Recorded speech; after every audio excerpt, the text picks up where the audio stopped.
Boa tarde, moçada. Tudo bem com vocês?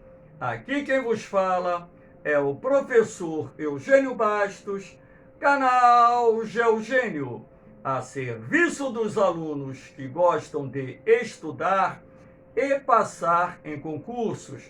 Moçada, vamos fortalecer o canal, se inscrevam no canal, dê aquele like, compartilhe o vídeo e ajude o professor Eugênio Bastos a democratizar o ensino da geografia.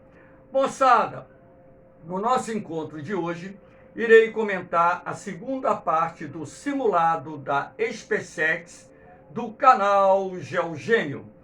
Então, espero que vocês gostem dos comentários. Havendo qualquer dúvida, faça a sua pergunta que eu terei o máximo prazer de respondê-la. Vamos lá, moçada! A questão de número 7. Observe a imagem abaixo. O mapa acima retrata em preto as regiões do planeta mais expostas às atividades sísmicas e erupções vulcânicas. São áreas em que nós temos normalmente os limites das placas tectônicas. Analise as proposições abaixo. Afirmativa 1. Os limites divergentes das placas tectônicas constituem as zonas sísmicas mais ativas do planeta. Errado. Nos limites divergentes, a atividade sísmica é menor do que nos limites convergentes e nos limites transcorrentes ou transformantes das placas tectônicas. Fruto da compressão das placas tectônicas nas suas respectivas zonas de contato. Ora, se o limite é divergente, pressupõe-se que as placas estão se afastando, razão pela qual essa compressão ela não existe pelo afastamento das placas. O que acontece é o fluxo do material magmático que emerge do manto em direção à superfície do planeta, deslocando as placas para os lados. Afirmativa 2. Os limites transcorrentes das placas tectônicas são zonas sísmicas muito ativas, como ocorre na falha de San Andreas, localizado no limite da placa norte-americana com a placa do Pacífico. Correto. Uma das zonas sísmicas mais ativas do continente norte-americano se encontra exatamente onde está a zona de contato da placa norte-americana com a placa do Pacífico, havendo ali um limite transformante ou transcorrente, onde as duas placas exercem esse movimento aqui, ó. 3. No continente africano existe um processo de fracionamento da placa africana, na região conhecida como Rift Valley, localizado na porção oriental do mesmo. Correto. O Rift Valley fica aqui, ó, nessa parte oriental da África, onde está havendo a divergência, o fraturamento da placa africana, e essa porção oriental da placa africana está se desprendendo lentamente do restante da placa africana. Sendo assim, no futuro, daqui a milhões de anos, essas terras que se encontram aqui nessa porção oriental da África formarão uma grande ilha no Oceano Índico. Afirmativa 4. As grandes cadeias de montanhas da Terra, denominadas dobramentos modernos, são oriundos da convergência de placas tectônicas em estruturas de rochas muito rígidas. A frase vinha correta até falar em estruturas de rochas muito rígidas. Os dobramentos, de fato, se formam na zona de convergência das placas tectônicas, quando então as rochas sedimentares que possuem muita plasticidade, ao serem submetidas a violentas pressões horizontais, se dobram, construindo cadeias de montanhas. Então, rochas que possuem plasticidade são rochas sedimentares. As rochas rígidas são de origem cristalina e, quando submetidas a violentas pressões, elas fraturam, dando origem, portanto, a um relevo tectônico de falhas ou fraturas, e não a um relevo tectônico de dobras. Sendo assim, resposta correta, a letra A, afirmativas 2 e 3 corretas. Vamos à questão de número 8. Observe o gráfico abaixo. Aqui nós temos um gráfico do IBGE que retrata a evolução do crescimento vegetativo ou natural do Brasil de 1980 até a projeção feita para o ano de 2050. Lembrando que o crescimento vegetativo ou natural nada mais é do que a diferença entre as taxas de natalidade e mortalidade. O Brasil registrou nas últimas décadas uma queda do seu crescimento vegetativo ou natural. De acordo com as estimativas feitas pelo IBGE, para as próximas décadas é possível afirmar que, letra A, o Brasil manterá as taxas de crescimento vegetativo nas próximas décadas. Olha só, nós temos essa linha azul que retrata a evolução do crescimento vegetativo ou natural em nosso país. Então, percebe-se que a taxa de crescimento vegetativo está caindo. Então, ela não irá se manter. Afirmativa errada. Pois é possível perceber, faltou a palavra possível, que atingimos o ponto de estabilidade demográfica. Outro erro da afirmativa, uma vez que a taxa de crescimento vegetativo está em queda, inclusive o IBGE prevê para meados da década de 2030 que o Brasil passará a registrar uma taxa de crescimento vegetativo negativo, ou seja, a taxa de mortalidade irá superar a taxa de natalidade. Letra B, o Brasil registrará um crescimento vegetativo negativo a partir de meados do século atual, correto. Tal fato poderá gerar falta de mão de obra, o que pode comprometer o desenvolvimento do país, correto. Poderá gerar falta de mão de obra, não necessariamente irá ocorrer, até mesmo porque, com o desenvolvimento de novas tecnologias, o homem vem sendo progressivamente substituído por máquinas e robôs que poderão, no futuro também, suprir essa diminuição da oferta de trabalhadores no mercado de trabalho. C. A desaceleração do crescimento populacional brasileiro é positivo para o desenvolvimento do país. Não necessariamente, porque, na medida em que o Brasil registrou, a partir do censo de 1970, uma queda do seu crescimento vegetativo, isso não necessariamente se refletiu no maior desenvolvimento econômico e social para o nosso país. Então, essa relação, ela pode existir, mas não é uma regra geral. Na medida em que o governo elevará sua arrecadação de impostos. Ora, a partir do momento em que você tem uma queda do crescimento vegetativo, consequentemente, você terá o quê? Uma expansão menor da população.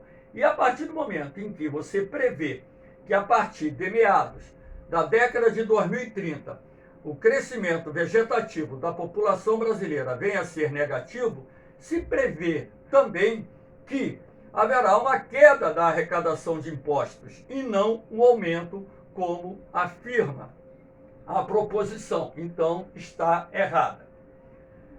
D. O IBGE prevê a abertura da janela demográfica brasileira na década de 2030. Errado. A janela demográfica brasileira foi aberta na década de 1990 e o IBGE prevê o seu fechamento para a década de 2030. Lembrando que a janela demográfica se abre quando a razão de dependência, que é constituída por crianças e jovens de 0 a 14 anos, somado aos idosos acima de 65 anos, é menor que a população em idade ativa, que vai dos 15 aos 64 anos. Então, se a PIA supera a razão de dependência, a janela demográfica se abre. E também essa janela demográfica é conhecida como janela de oportunidades ou bônus demográfico, sendo o melhor momento da transição demográfica para que o nosso país ou qualquer outro país do mundo possa se desenvolver. Então, na medida em que o governo elevará sua arrecadação de impostos,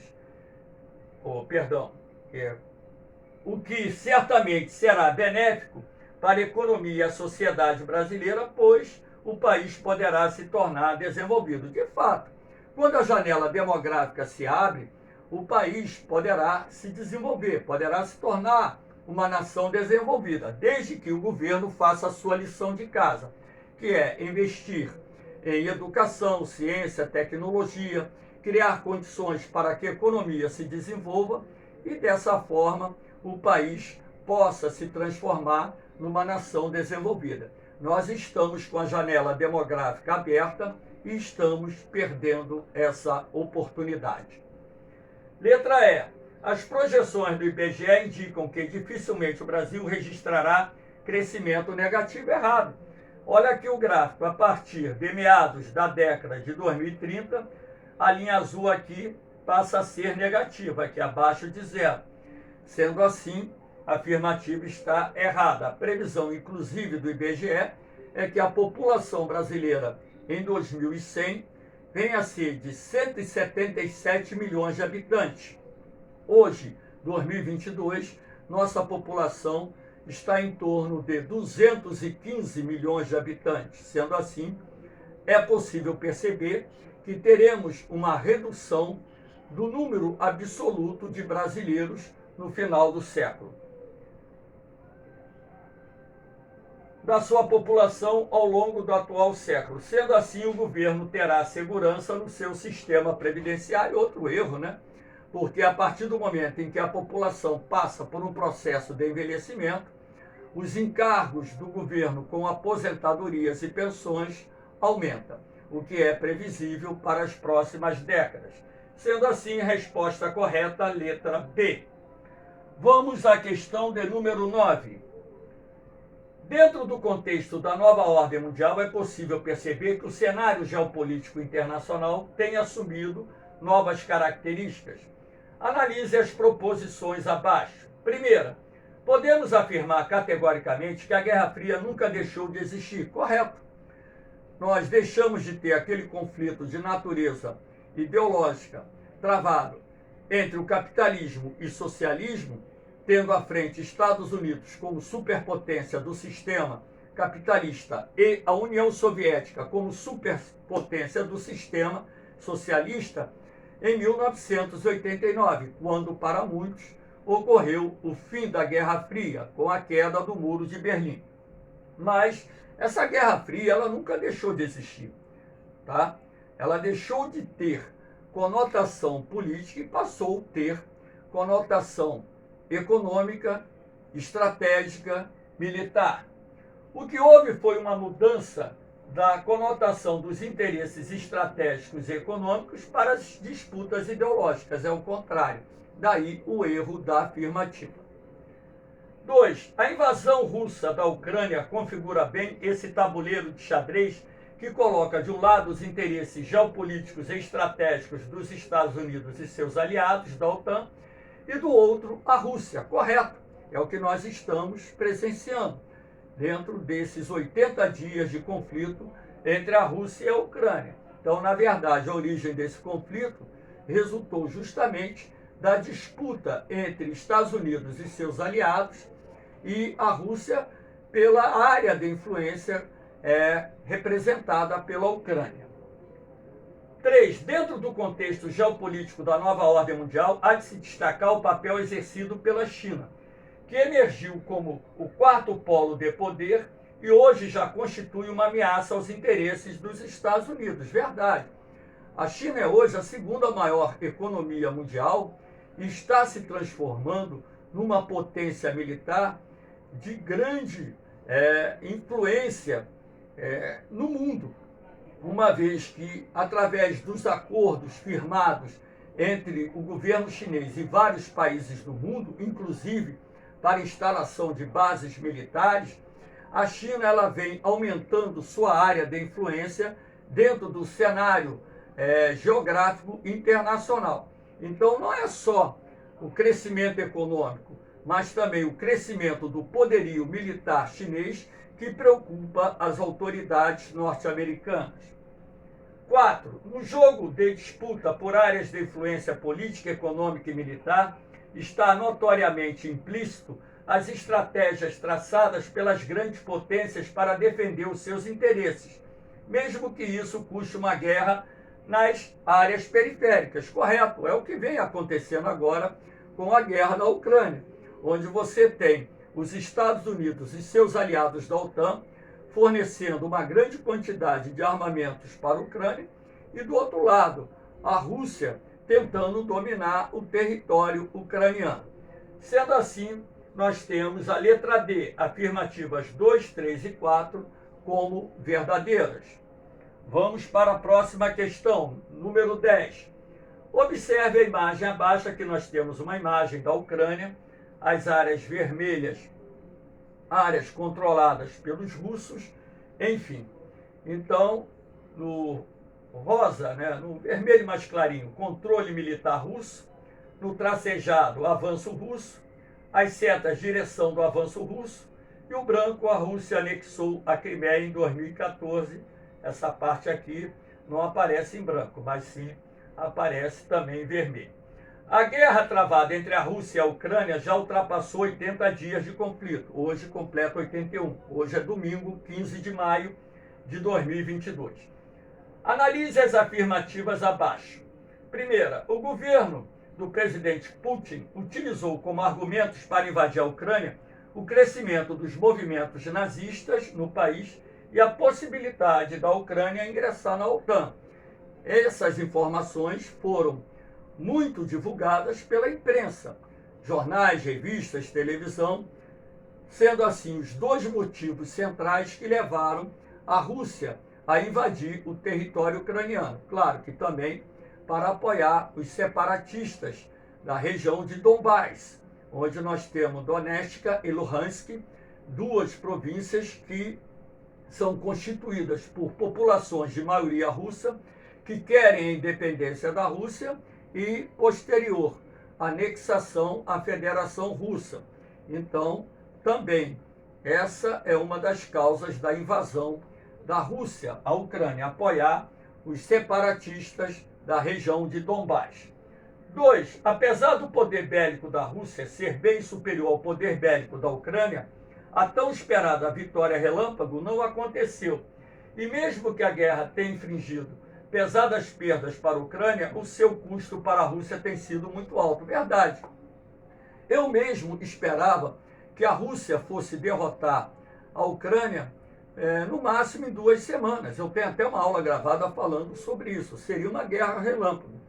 Mas o que os russos não contaram é que o exército ucraniano vem lutado com muita bravura e, dessa forma, com apoio também dos Estados Unidos e seus aliados da OTAN, que estão enviando armamentos modernos para a Ucrânia, eles conseguiram conter a ofensiva à Rússia e, inclusive, reassumir o controle de áreas que até então já estavam sob o domínio russo, como, por exemplo, no norte e nordeste do país. Afirmativa correta.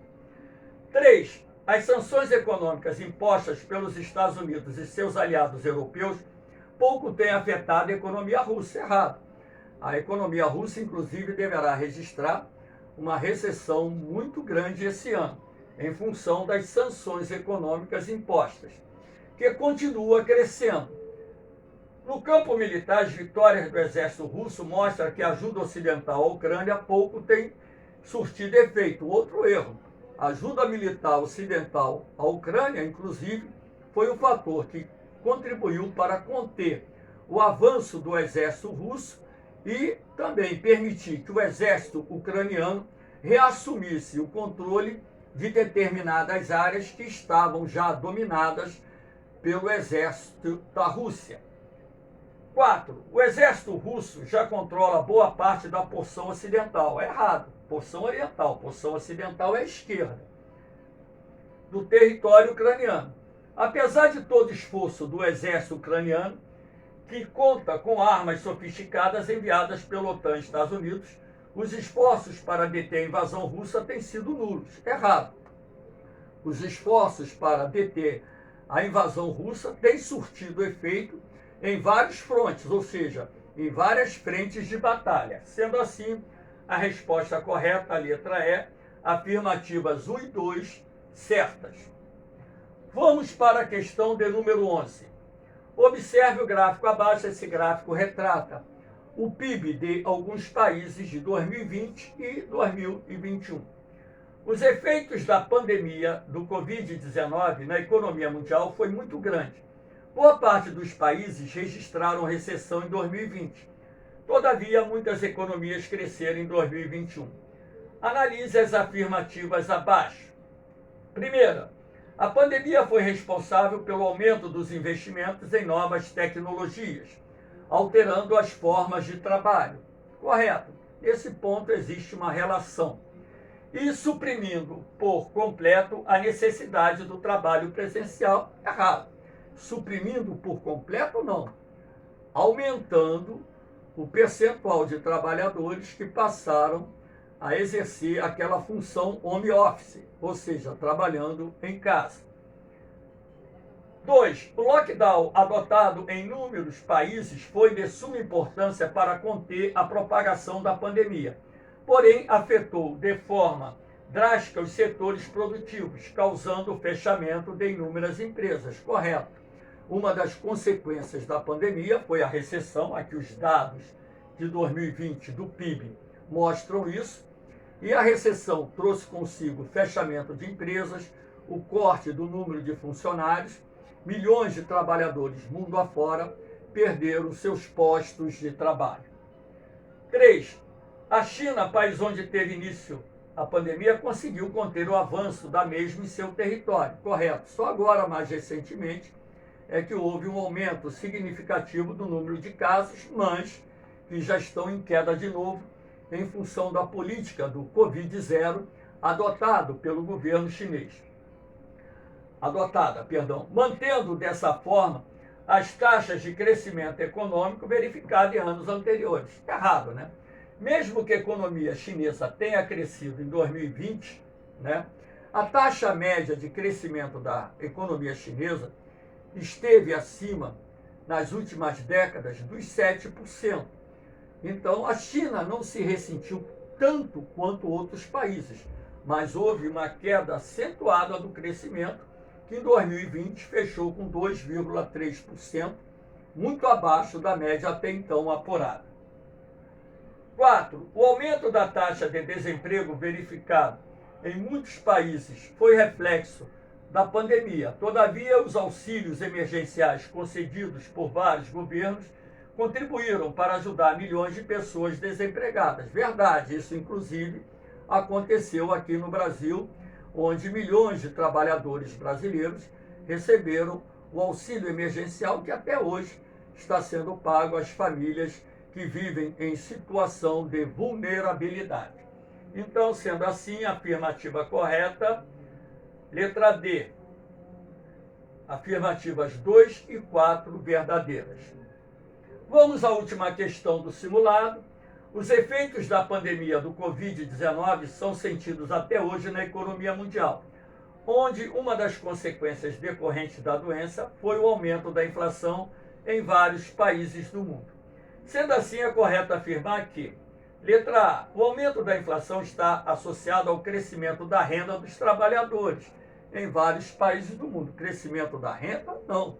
A renda dos trabalhadores, a renda média, caiu em decorrência da pandemia. Foi ao contrário, né? Inclusive, muitos trabalhadores perderam seus postos de trabalho, pressionando dessa forma os preços dos produtos e serviços. B. O crescimento da inflação verificado no mundo é meramente estrutural, pois em razão da pandemia houve um aumento enorme da demanda por produtos de primeira necessidade. Não.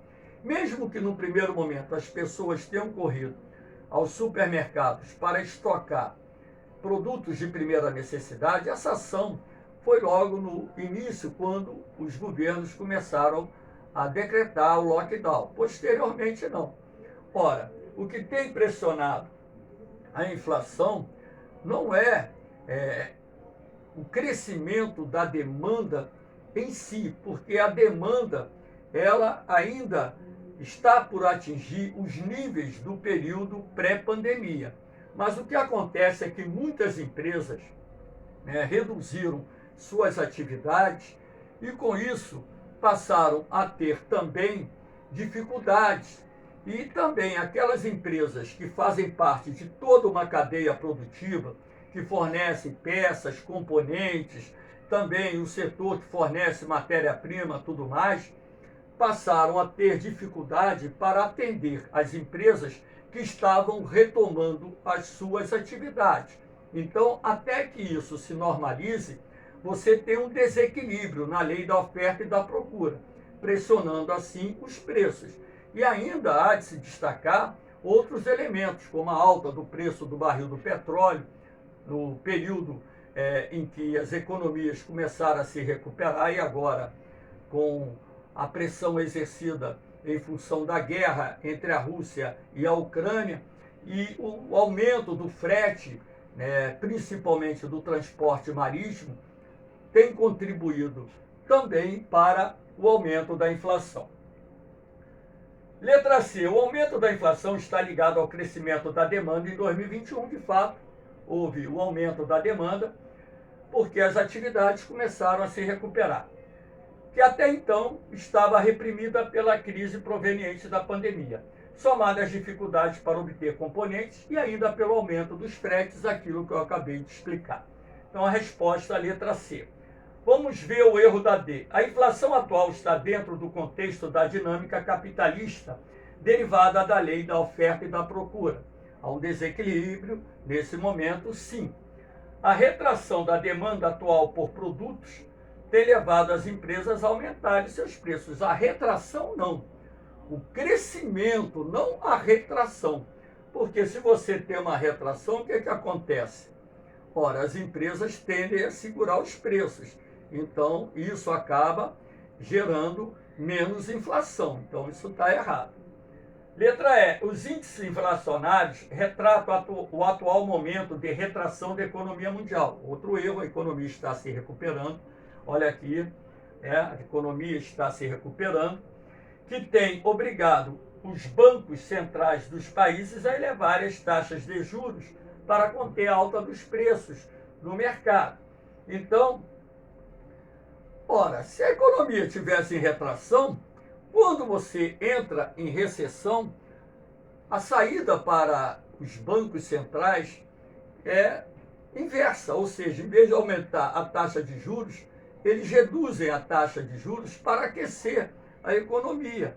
Então, quando você tem uma retração econômica, você ter paulatinamente uma elevação da taxa de juros pode até existir, como está existindo em alguns países do mundo por causa da inflação, mas não por causa da retração da economia, tá certo?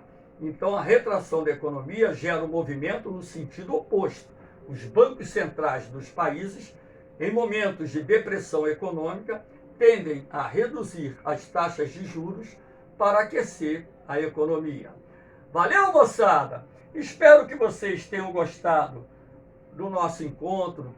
Espero que vocês tenham gostado do simulado, aqueles que fizeram. Se tiver alguma dúvida, mesmo os que não fizeram, eu estou pronto para atendê-los lá na parte dos comentários. Aqui, mais uma vez, deixo meus grupos no Facebook, onde eu disponibilizo meus materiais em PDF, matéria, provas comentadas, bancos de questões, tudo isso para que vocês possam ter um material base a custo zero, e se prepararem para os concursos que irão fazer nas suas vidas.